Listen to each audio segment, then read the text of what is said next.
Shri print Mahadev, നികുതി വിഹിതവും കടം വാങ്ങുവാനുള്ള അവകാശവും കേന്ദ്രം വെട്ടിക്കുറച്ചതാണ് കുടിശ്ശിക ഉണ്ടാകാൻ, അത് പല കാര്യങ്ങളിലെ കുടിശ്ശിക വരാൻ കാരണമായിട്ട് ധനമന്ത്രി പറയുന്നത്.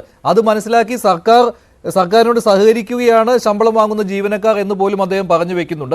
അതായത് ഈ സർക്കാർ ജീവനക്കാരുടെയും ഒക്കെ കുടിശ്ശിക കൊടുത്തു തീർക്കാൻ പറ്റാത്തതും കേന്ദ്രത്തിന്റെ അവഗണന കാരണമെന്നാണ്. അവിടെയാണല്ലോ ഈ 50,000 കോടിയുടെ കണക്ക് കൃത്യമായിട്ട് മുന്നോട്ട് വെക്കുകയാണ് ധനമന്ത്രി. അത് കുറച്ച് മാസങ്ങളായിട്ട് തന്നെ ഈ കണക്കുമായിട്ട് വരുന്നതാണ്. നേരത്തെ 58,000 കോടി വരെ ഈ കണക്ക് പോയതാണ്.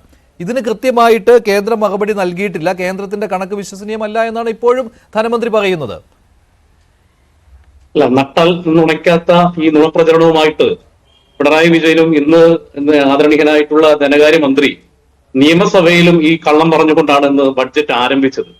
അദ്ദേഹം പറഞ്ഞ ഈ ടേക്ക് ഓഫ് സത്യത്തിൽ കേരളത്തെ അറബിക്കടലിൽ മുക്കിക്കൊല്ലുന്നതിന് വേണ്ടിയുള്ള ഒരു ടേക്ക് ഓഫ് ആയിട്ടാണ് ഞങ്ങൾ ഇതിനെ കാണുന്നത്.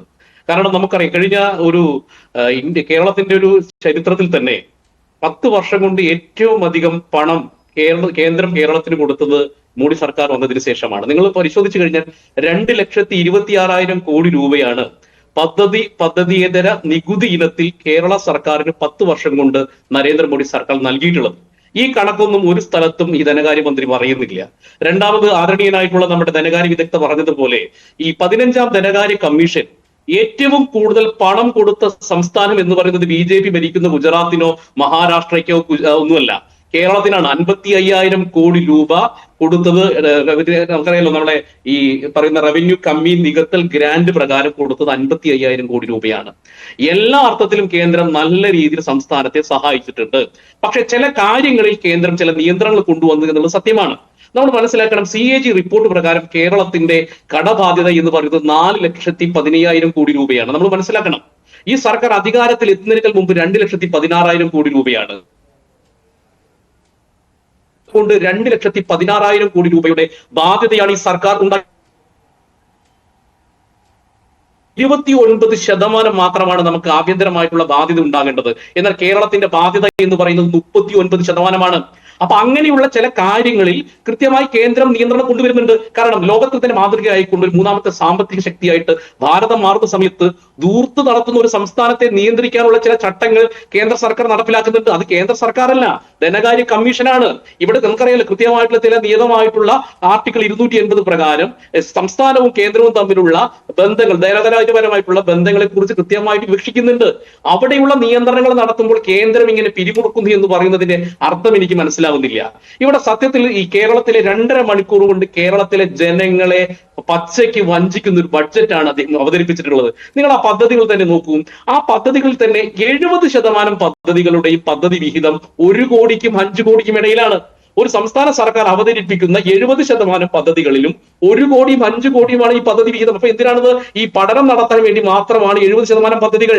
ബാക്കിയുള്ള പദ്ധതികൾ നോക്കൂ, കേന്ദ്ര സർക്കാരിന്റെ ചുവട് പിടിച്ചുകൊണ്ട് കേന്ദ്ര സർക്കാർ കേരളത്തിൽ നടപ്പിലാക്കുന്ന പദ്ധതികളുടെ ഭാഗമായിക്കൊണ്ട് അതിനുള്ള ചെറിയൊരു സഹായം എന്ന രീതിയിലാണ് അത് ഈ പദ്ധതി വിഹിതങ്ങൾ മാറ്റിവെച്ചിട്ടുള്ളത്. അല്ലാതെ സൂക്ഷ്മാർത്ഥത്തിൽ നോക്കുന്ന സമയത്ത് കേരളത്തിലെ വികസനത്തിന്റെ ഉതകുന്ന രീതിയിലുള്ള എന്ത് തരത്തിലുള്ള വികസനമാണ് ഈ ബഡ്ജറ്റിലൂടെ പുറത്തു കൊണ്ടുവരുന്നത്? ഇപ്പൊ നിങ്ങൾ നോക്കി, കേന്ദ്രം അവതരിപ്പിച്ച ബഡ്ജറ്റിനെ കുറിച്ച് ഇവിടെ പല രീതിയിലുള്ള വിമർശനങ്ങൾ ഉണ്ടായല്ലോ. പ്രത്യേകിച്ച് സ്ത്രീകൾ, യുവാക്കൾ, മധ്യവർഗത്തിൽപ്പെട്ട ആളുകൾ, കർഷകർ, ഈ 4 പിൽ പോയിന്റുകളെ കേന്ദ്രീകരിച്ചുകൊണ്ടാണ് കേന്ദ്രത്തിന്റെ ബഡ്ജറ്റ് ഉണ്ടായിട്ടുള്ളത്. ഇവിടെ സംസ്ഥാന സർക്കാരിന്റെ ബഡ്ജറ്റിനകത്ത് യുവജന ക്ഷേമത്തെ കുറിച്ച് പറയുന്നുണ്ടോ? കേരളത്തിന് ഒരു കാലഘട്ടത്തിൽ ഏറ്റവും കൂടുതൽ വരുമാനം വന്നിരുന്ന ടൂറിസം മേഖല, ആ ടൂറിസം മേഖലയ്ക്ക് വേണ്ടി മാറ്റിവെച്ചിട്ടുള്ളത് 5 കോടിയാണ്. 5 കോടി മാത്രമാണ് ടൂറിസത്തിന്റെ മേഖലയ്ക്ക് വേണ്ടിയിട്ട് മാറ്റിവെച്ചിട്ടുള്ളത്. ഒരു കാലഘട്ടത്തിൽ ലോകം തന്നെ കേരളത്തിന്റെ ടൂറിസം മോഡലിനെ കേന്ദ്രീകരിച്ചായിരുന്നു. കോവളം മോഡൽ, അത് വലിയൊരു മോഡലായിരുന്നു. മാറ്റിവെക്കുന്ന വിഹിതത്തിലൊക്കെ ഏറ്റക്കുറച്ചിലുണ്ടാവും. അത് മാത്രമല്ല, പൂർണ്ണമായിട്ടും ധനപ്രതിസന്ധിയിൽ നിന്ന് സംസ്ഥാന സർക്കാർ കരകയറിയിട്ടില്ല. ഈ ധനഞെരുക്കത്തിൽ നിന്ന് കരകയറി വരുന്നു എന്നുള്ള, അതായത് ഒരു തീഷ്ണമായ ഘട്ടത്തിൽ നിന്ന് കരകയറി വരുന്നു. കേന്ദ്രത്തിന്റെ അവഗണന കാരണം ഉണ്ടായ ആ തീഷ്ണമായ ഘട്ടത്തിൽ നിന്ന് കരകയറി വരുന്നു എന്നേ ധനമന്ത്രി പറയുന്നുള്ളൂ. 10ാം ധനകാര്യ കമ്മീഷന്റെ കാലത്ത് 3.88% കേരളത്തിന്റെ വിഹിതം പിന്നീട് വന്നു 15ാം ധനകാര്യ കമ്മീഷൻ ആയപ്പോഴേക്കും 1.92% കുറഞ്ഞ കാര്യം അത് പലതവണ ആവർത്തിച്ച് പറഞ്ഞിട്ടുള്ളതാണ്. അത് വസ്തുതയല്ലാതാവുകയില്ല. അതിന് മാനദണ്ഡങ്ങളുണ്ട്. അതനുസരിച്ചാണ് ധനകാര്യ കമ്മീഷൻ അങ്ങനെ ചെയ്യുന്നത്. എങ്കിൽ പോലും അത് കേരളത്തിന്റെ വരുമാനത്തിൽ, കേരളത്തിന് കേന്ദ്രത്തിൽ നിന്ന് കിട്ടുന്ന വിഹിതത്തിൽ മാറ്റം ഉണ്ടാക്കിയിട്ടുണ്ട്. താങ്കൾ പറയുന്നു ഈ രൂപ കണക്ക് വെച്ച് ഏറ്റവും കൂടുതൽ നൽകിയ വർഷമാണ് കഴിഞ്ഞ സാമ്പത്തിക വർഷമെന്ന്. അത് പക്ഷേ കേന്ദ്രത്തിന്റെ വരുമാനവും അതനുസരിച്ച് കൂടുകയാണല്ലോ. അതനുസരിച്ചപ്പോൾ വിഹിതം നൽകുമ്പോൾ ഇതിനേക്കാൾ കൂടുതൽ തുക കിട്ടേണ്ടതാണ്. അവിടെയാണ് ഈ 50,000 കോടിയുടെ കുറവ് എന്ന് സംസ്ഥാനം പറയുന്നത് കേട്ടോ. അല്ല, ഈ ധനകാര്യ കമ്മീഷന്റെ ഈ പണം അനുവദിക്കുന്നതുമായി ബന്ധപ്പെട്ട് ചില കൃത്യമായ മാനദണ്ഡങ്ങളുണ്ട്. അതിൽ ജനസംഖ്യ അടക്കമുള്ള കാര്യങ്ങൾ കൃത്യമായിട്ട് അത് നിരീക്ഷിച്ചിട്ടാണ് ഇത് ചെയ്യുന്നത്.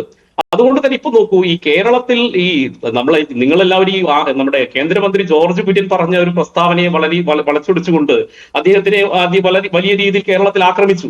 പക്ഷെ അദ്ദേഹം പറഞ്ഞ സത്യസന്ധമായ ഒരു കാര്യം തന്നെയാണ് ഇന്ന് നിയമസഭയ്ക്കൊക്കെ കൃത്യമായിട്ട് നമ്മുടെ ധനകാര്യമന്ത്രി പറഞ്ഞു. അദ്ദേഹം പറഞ്ഞു കേരളത്തിലെ 2030 60% കേരളത്തിലെ ഗ്രാമീണ മേഖല നഗരവൽകൃതമായി കഴിയും. അപ്പൊ അതിനർത്ഥം എന്താണ്? കേരളം വികസനത്തിലേക്ക് പോയിക്കൊണ്ടിരിക്കുന്നു. ഈ വികസനത്തിലേക്ക് പോകുന്നത് കേന്ദ്ര സർക്കാരിന്റെ പദ്ധതികളുടെയും വിഹിതങ്ങളൊക്കെ കിട്ടിക്കൊണ്ടാണ്. അപ്പൊ സ്വാഭാവികമായിട്ട് ധനകാര്യ കമ്മീഷൻ പല മാനദണ്ഡങ്ങളും കണക്കാക്കിക്കൊണ്ടാണ് ഈ ഓരോ സംസ്ഥാനങ്ങൾക്കുള്ള സഹായങ്ങൾ നിശ്ചയിക്കുന്നത്. അത് ധനകാര്യ കമ്മീഷനാണ്, അല്ലെങ്കിൽ മോഡി സർക്കാരല്ല. അതൊരു കൃത്യമായിട്ടുള്ള മാനദണ്ഡങ്ങൾ മുന്നിൽ നിർത്തിക്കൊണ്ടാണ് ഇത്തരത്തിലുള്ള കാര്യങ്ങൾ ചെയ്യുന്നത്. അതിന് ഇപ്പോഴും ഈ 50,000 കോടി രൂപയുടെ കണക്ക് പറഞ്ഞുകൊണ്ട് ജനങ്ങളെ തെറ്റിദ്ധരിപ്പിക്കുന്നതിന് പകരം നേരത്തെ വസന്ത തെങ്ങുകൊള്ള പറഞ്ഞതിനകത്ത് ഒരു ഫാക്ട് ഉണ്ട്. അദ്ദേഹം പറഞ്ഞൊരു കാര്യമുണ്ട്. ഇപ്പൊ എന്തുകൊണ്ടാണ് കേരളത്തിൽ ഈ പ്രതിസന്ധി വരാനുള്ള കാരണം? ഒന്ന്, നമ്മൾ ഈ പറയുന്ന റവന്യൂ കമ്മിയുമായി ബന്ധപ്പെട്ടുള്ള ഗ്രാന്റ് പ്രതീക്ഷിച്ചിരുന്നു. 2, GST കോമ്പൻസേഷൻ പ്രതീക്ഷിച്ചിരുന്നു. അതേ സമയത്ത് കേരളത്തിന്റെ തനത് വരുമാന ഇനത്തിൽ കിട്ടേണ്ട വലിയ രീതിയിലുള്ള കുടിശ്ശിക പിരിക്കാൻ ഈ സർക്കാർ 6 വർഷമായിട്ട് തയ്യാറായിട്ടില്ല. 2024 CAG റിപ്പോർട്ട് പ്രകാരം 77,000 കോടി രൂപയാണ് നമുക്ക് നികുതി കുടിശ്ശികയായിട്ട് കേരള സർക്കാർ പിരിച്ചെടുക്കേണ്ടത്. അതിൽ അലംഭാവം കാണിച്ചു. ഈ കേരളത്തിന്റെ ഈ പ്രതിസന്ധിക്കുള്ള യഥാർത്ഥ കാരണം ഇതിൽ അലംഭാവം കാണിച്ചതാണ്. രണ്ടാമത് കടമെടുക്കുന്നതിന് യാതൊരു മടിയും കാണിച്ചില്ല. ഇനി കടമെടുത്ത പണം ചെലവഴിച്ചത് ഏത് മേഖലയിലാണ്? നികുതി വരുമാനത്തിലെ വലിയ വർധന അത് എടുത്തു കാണിക്കുന്നുണ്ട് ധനമന്ത്രി ഈ ബജറ്റിൽ. അതാണല്ലോ ഈ 81,000 കോടിയായിട്ട് വർദ്ധിച്ചു 47,000 കോടിയിൽ നിന്ന് 4 വർഷം കൊണ്ട് എന്ന് പറയുന്നത്. അതിൽ വസ്തുത ഇല്ലാത്തതാണോ? അത് കണക്ക് തന്നെയല്ലേ?